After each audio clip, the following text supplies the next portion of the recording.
All in. Great day in the morning. Fold.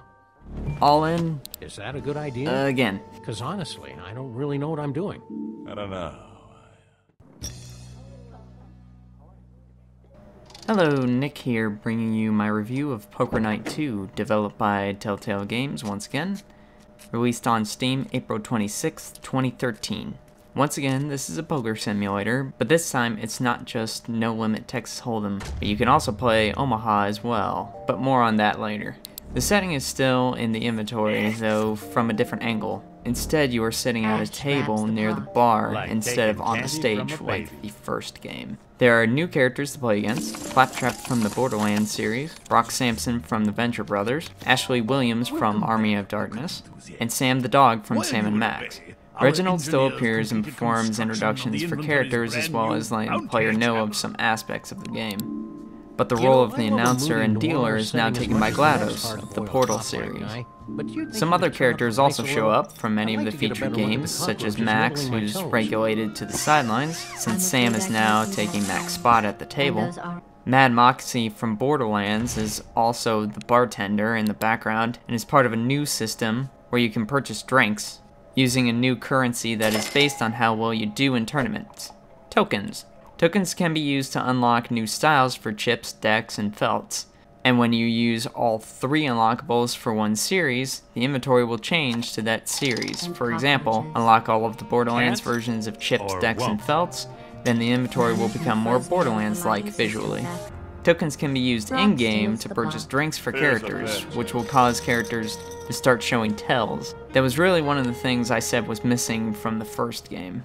And it does make the game quite easier. I like that this is an option, and that you can ignore it if you want, but for those who are not good at playing cards, this will allow them to have an easier time. The actual gameplay is the same as the first game, though there are a few changes. The blinds start off much higher than the first game, and each player has $20,000 to start off with, as opposed to the first game's $10,000. Now when each player's cards are flipped over during a showdown, before all 5 cards in the middle are turned over, it actually shows the percentage of who has the best chances of winning the hand. To me, this is a much appreciated addition, as unless you really know the card combinations, it becomes pretty hard to see who could win a hand. Like I said, the Texas Hold'em portion is the same as the first game, while Omaha is the new feature for the sequel. Omaha plays the same as Texas Hold'em, except each player is dealt 4 cards instead of 2.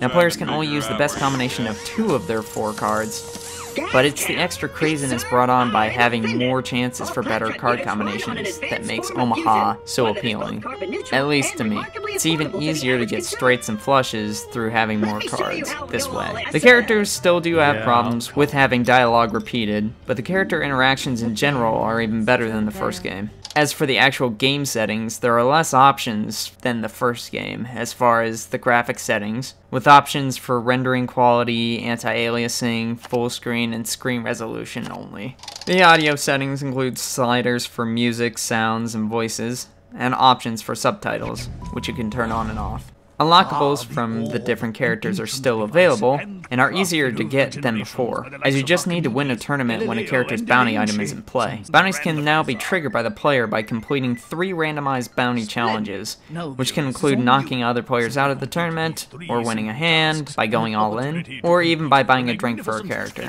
Getting the bounties in Poker Night 2 will not only unlock items in Team Fortress 2, but also in Borderlands 2 as well, if you have that game on Steam.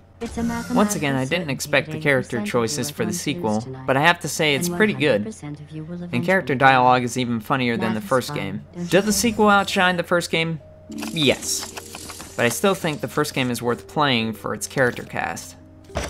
If you like the first game, you'll definitely enjoy the sequel. This is Nick. See you later.